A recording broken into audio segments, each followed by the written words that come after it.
Wala nang maraming paligoy-ligoy pa, diretso sa punto na. Maiksi lang ang komentaryo, pero diretso sa punto. Maraming kuro-kuro, may tiwali, may totoo. Dito, sa puntong diretso tayo. Punto, diretso. O mga kabunyog, pati si Bam Aquino, binira na si Alan Cayetano dahil sa laban sign. O mga kabunyog, si Alan Peter Cayetano, sabi ni Alan Peter Cayetano, hihiramin niya daw yung laban sign. O yan, nakikita niyo nandiyan sa picture.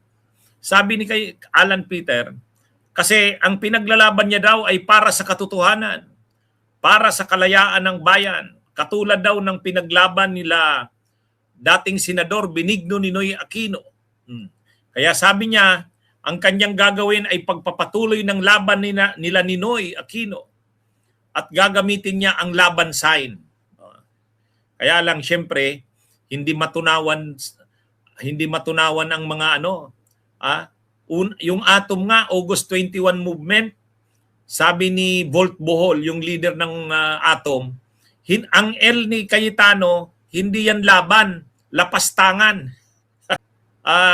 Yun ang reaksyon ng grupong Atom, yung August 21 movement. Sabi, hindi daw dapat gamitin ni Cayetano ang L sign na yan. Kasi yan kumbaga nakilala yan sa pakikipaglaban ng mga Pilipino laban noon kay Marcos. Kaya nga, kahit si Bam Aquino, nag-react na rin. Sabi ni Bam Aquino, mga kabunyog, ito yung reaksyon ni Bam Aquino. Hindi niya naman pinangalanan si Cayetano, pero sabi niya, ang simbolo ng laban ay kumakatawan sa sakripisyo, katapangan at pagkakaisa ng mamamayan. Huwag nating gamitin para isulong ang pansariling interes at kapakanan. Pero ito yung sabi ni Bam. Ang simbolo ng laban ay kumakatawan sa sakripisyo, katapangan at pagkakaisa ng mamamayan. Huwag nating gamitin para isulong ang pansariling interes at kapakanan. Yun. So grabe kaliwat kanang sampal ito sa mukha ni Cayetano. Hindi man pinangalanan ni Bam Aquino si Cayetano, pero sino pa naman ang tinutukoy niya dyan? Sino pa naman ang tinutukoy ni Bam dyan? Post ni Bam yan sa kanyang Facebook. Kaya si Cayetano, ginagamit niya yung laban sign para kunwari magkaroon ng cause ang kanyang pinaglalaban. Kasi sa totoo lang, wala namang cause ang kanyang pinaglalaban. Ano naman ang kausa ng pinaglalaban niya? Pansariling interest naman yung pinaglalaban niya. Kapituko siya sa pwesto. Ayaw niyang bitiwan ng pwesto. Samantalang ang linaw-linaw naman, wala nang suporta sa kanya ang mga kasamahan niya. Hindi na siya ang suportado ng mayorya ng kasamahan. Saka ang halos lahat ng ahensya, departamento, ay ang kinikilala ng leader ng Senado ay si Win Gatchalian. Kung may delikadesa ka, at hindi makapal ang iyong mukha, ano ka na? Kilalanin mo na yung realidad na hindi na ikaw ang leader ng Senado, pero hindi ganun. Hindi ganun si Cayetano. Ibang klaseng tao to. Anong klaseng tao yan? O tao nga ba yan? At ang dyan, yun na nga, para magkaroon ng kunwari, prinsipyo, ang kanyang ginagawa, gumamit siya ng laban sign. Kasi tuloy-tuloy daw ang laban para sa katotohanan. Ang sinasabi niya, ang laban niya ngayon na ginagawa, pagpapatuloy ng laban ni Ninoy. Doon na nag-react na itong si Bam Aquino. Ay si Bam Aquino, pamangkin ni Ninoy yan. Uncle niyan si Ninoy. Kasi ang father niya ni Bam, di ba? Kung hindi ako nagkakamali, si Paul Aquino. Si Paul Aquino ay kapatid ni Ninoy. Kaya may karapatan si Bam na mag-react diyan.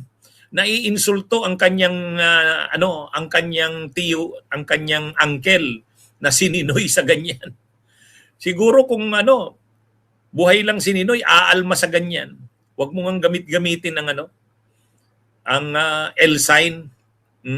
At saka mayroon akong nakitang post. Walang case si Alan Cayetano gumamit ng laban sign kasi kahit nung panahon ng paglaban sa diktadura noon ng Marcos, ang kanyang ama umano na si attorney naging senador Rene Cayetano ay KBL, Kilusang Bagong Lipunan. Kakampi ng administrasyong Marcos noon ng diktadurang Marcos. Kaya yung pamilya nila Alan Peter Cayetano nung mga panahon ng Marcos ay pro-Marcos. Kaya wala siyang karapatang magsabi na parang naging bahagi siya ng paglaban sa diktadura kasi hindi naman eh. Kaya wala siyang K na gumamit ng ng sign na yan. Nakakahiya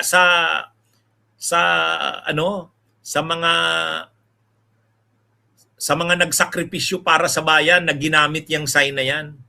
Nasisira eh.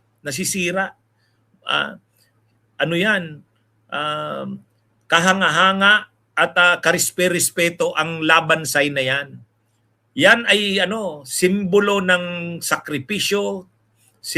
Yan ay simbolo ng tunay na paninindigan para sa bayan. Sa ginagawa ni Cayetano, hindi naman para sa bayan ang ginagawa niya. Bakit siya gagamit ng sign na yan? Anyway, so yan mga kabunyog, tama yung ginawa ni Bam Aquino. Nag-post siya, sabi niya, ang simbolo ng laban ay kumakatawan sa sakripisyo, katapangan at pagkakaisa ng mamay. Hindi natin gamitin, huwag natin dapat itong gamitin para isulong ang pansariling interes at kapakanan. O yun, kasi sa pansariling interes naman talaga ginagamit ni Cayetano eh.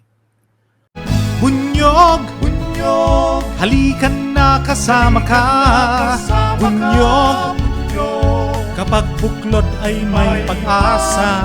Luzon, Visayas, Mindanao, isa ang pananaw.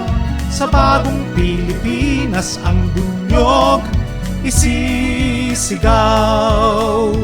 Bunyog, bunyog.